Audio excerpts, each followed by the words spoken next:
네, 지금 시각 3시 42분 28초 막 지나고 있습니다. 조프로의 경제TV 시간이죠. YTN 경제부 조태영 기자 나오셨습니다. 어서 오십시오. 네, 안녕하세요. 조태현입니다. 자, 먼저 주식 마감 시황부터 좀 살펴볼까요? 이 간밤에 러시아랑 우크라이나 마찰 우려가 또 불거지면서 네. 뉴욕 증시가 일제히 하락하는 모습을 보였어요. 그래서 저희도 사실 방송을 준비하고 있었는데 제가 이제 총괄을 하다 보니까 네. 그래서 어느 정도면 속보를 하고 뭐 전화 연결도 하고 이러고 있었는데 막상 장이 시작하고 나서는 상황이 예상과는 좀 달랐습니다. 코스피가 한 1%대 정도 하락하면서 출발했는데 예상보다는 낙폭이 그렇게 크진 않았어요. 네. 그런데 낙폭을 줄이더니 혼조세를 보였고요. 코스닥은 한 오전 10시를 넘어서는 상승세로 반전하는 모습을 보였습니다. 아무래도 미국과 러시아의 고위급 회담 소식이 전해지면서 영향을 받은 것으로 보이는데요. 네네. 일단 코스피는 0.02% 그러니까 강보합 정도로 2744.52로 장을 마쳤고요. 코스닥은 0.86% 올랐습니다.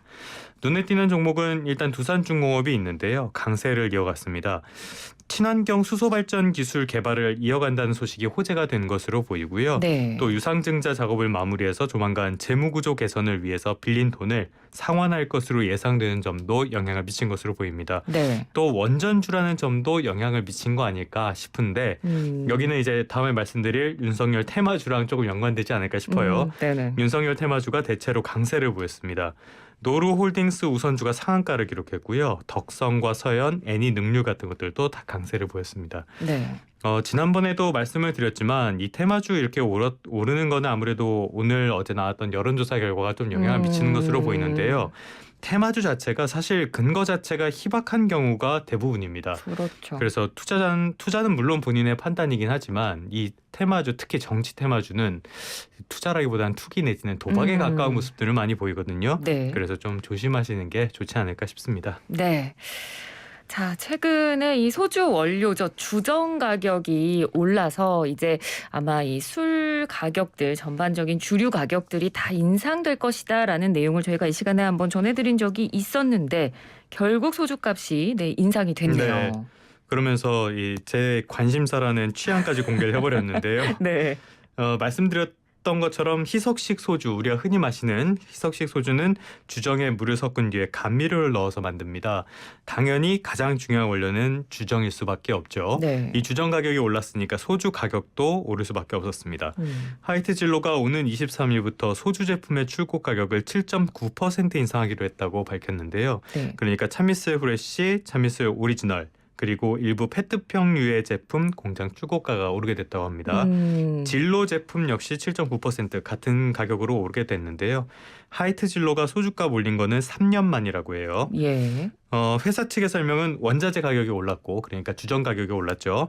물류비 그리고 공병 취급 수수료까지 올라서 소주 가격을 올릴 수밖에 없었다. 이렇게 설명을 하고 있습니다. 네. 그러면은 처음처럼을 만드는 롯데 칠성 음료 역시 소주 가격 인상을 검토하고 있다는 입장이고요. 다만 아직까지 결정된 건 없다고 합니다. 네. 지금 식당에서 소주가 한 4,000원, 5,000원 이렇게 팔리잖아요. 이 가격도 더 오를 수밖에 없을 것으로 보입니다. 아, 그렇군요. 5,000원 이상 오르면 약간 좀 부담스러워질 것 같긴 한데요. 사실 지금도 좀 부담스럽죠. 네. 자, 이제는 이 맥주 가격도 오를 가능성이 있다는 소식도 들립니다. 아니 근데 맥주는 주정이랑 상관없는 거 아닌가요? 이렇게 되면 이제 소위 말하는 소맥 가격이 오르게 되는 걸로 볼 수 있겠는데요. 네. 오는 4월부터 맥주에 붙는 세금이 오르기 때문이라고 해요. 1리터에 855.2원으로 지난해보다 20.8원 오르게 됩니다. 최근에 보리값이 상당히 많이 올랐다고 해요. 네. 그리고 알루미늄 가격 같은 원자재 가격이 올라서 인상 압박이 있다는 게 주류 업체들의 입장입니다. 네.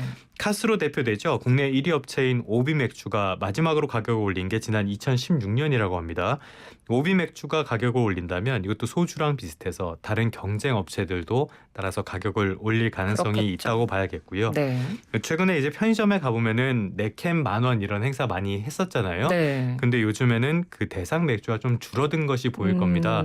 4캔 뭐 11,000원 이런 것도 있고 하던데요. 네네. 수입 맥주는 지난해 말부터 이미 가격을 올린 상태입니다.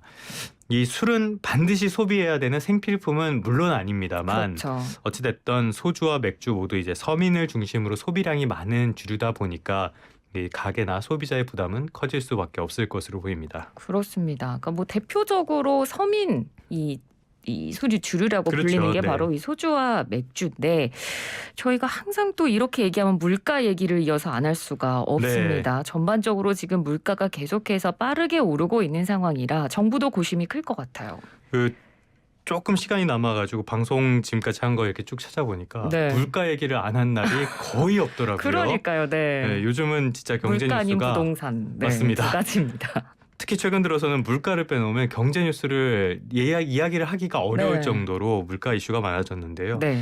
생활 물가가 전반적으로 다 오르기 때문이라고 볼 수 있겠습니다. 오늘 오전에 이호건 기획재정부 1차관 주재로 물가 차관 회의가 열렸어요.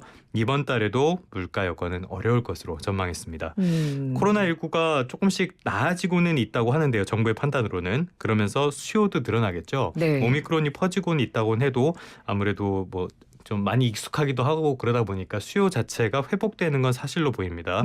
그리고 에너지와 원자재 가격도 동반 상승하고 있다는 게 정부의 설명입니다. 네. 그러니까 수요 측면에서도 오르고 공급 측면에서도 오를 것으로 보인다. 이런 설명이라고 할 수 있겠고요. 그래서 정부는 어떻게 대응을 하겠냐. 4월 말에 종료 예정인 게 유류세 인하 조치인데요. 이거를 연장하는 방안을 검토하기로 했습니다. 사실 이거는 처음 나온 이야기는 아니고요. 여러 차례 언급이 됐던 내용이기도 하고요. 네.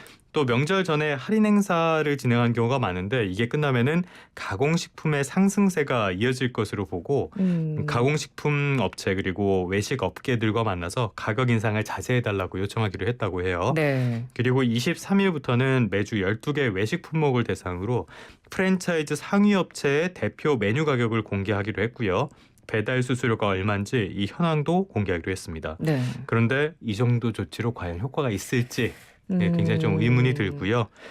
원래 물가는 경제 상황이 좋을 때 오르게 됩니다. 경제가 네. 과열되면서 오르게 되는데 지금 같은 상황이 이어지면은 지금 상황이 경제는 결코 좋다고 볼 수 없는 상황이잖아요. 네. 그러면은 경제는 부진한데 물가만 오르는 이거 좀 이상 상황이라고 할 수 있는데 스태그플레이션이라고 부릅니다. 인플레이션과 합친 말인데요. 그래서 이런 스태그플레이션이 심화할 것이라는 우려도 나오는데 이 스태그플레이션이 위험한 게 뭐냐면요. 정책적 대응이 굉장히 어렵습니다. 그러니까 경기가 안 좋을 때는 일반적으로 가장 먼저 하는 게 금리를 낮추잖아요. 네. 근데 금리를 낮추게 되면은 물가는 자연스럽게 오릅니다. 근데 경제가 안 좋은데 물가가 오르니까 네. 금리로 대응하기가 어려워져요. 그래서 스태그플레이션은 정책 대응이 어렵다고 이야기를 하는데 그런 그렇군요. 위험성이 있어서 지금 우려는 점점 커지는 상황입니다. 예. 자, 지금 또 앞서서 저희가 이 비트코인 얘기하면서도 이 우크라이나 전쟁 위기감에 대해서 이야기를 했었는데 지금 완전히 전쟁에 대한 우려가 사라지지 않고 있다 보니까 네. 그럴 일이 없어야겠습니다만 만약에 사태가 악화된다면 우리 경제에도 좀 영향이 없을 수가 없겠죠. 그죠. 이게 전 세계가 지금은 사실 하나의 덩어리처럼 움직이고 네. 있기 때문에 상당히 좀 특히 우리처럼 수출의 비중이 큰 국가에서는 더 타격이 클 수밖에 없는데요. 한국무역협회에서 눈에 띄는 보고서를 내놨습니다.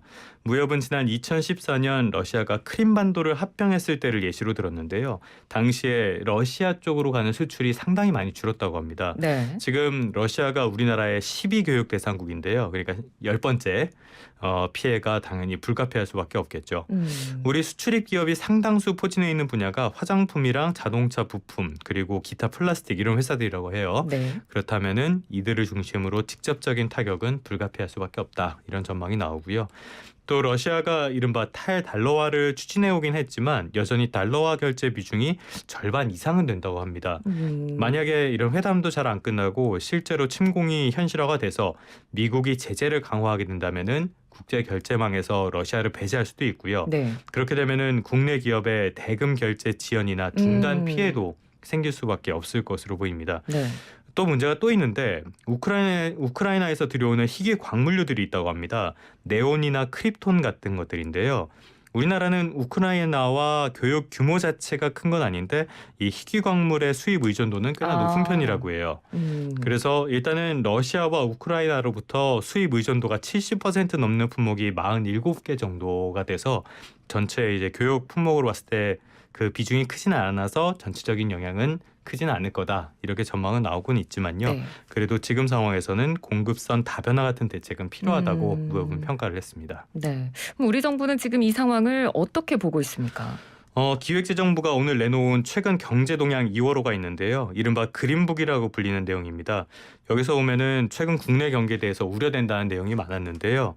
그러니까 오미크론 확산도 있고 미국의 기준금리 인상도 있지만 우크라이나 사태 같은 지정학적 문제도 거론이 됐습니다. 이런 위험이 커지면서 원자재와 금융시장의 변동성이 커지고 불확실성도 확대됐다고 평가를 했는데요. 사실 경제계에서 제일 싫어하는 거는 상황 악화가 아닙니다. 불확실성 확대입니다. 그렇죠. 그런 측면에서 상황을 개선하기 위한 정책적인 지원도 좀 지금 시급한 시기로 보입니다. 예. 자, 마지막으로 오늘 조프로의 경제TV는 뭔가요? 아까도 말씀을 드렸는데 정말 물가 이야기를 하루라도 안 하고 넘어가는 날이 없는 것 같아요. 네. 실수요자기도 하고 개인적인 좀 희망도 담아서 당부의 말씀을 드리자면 물가 이야기 좀 그만하게 해주세요. 말씀을 드리겠습니다. 네, 알겠습니다. 오늘 말씀 잘 들었습니다. 고맙습니다. 네, 감사합니다. 네, YTN 경제부 조태현 기자였습니다.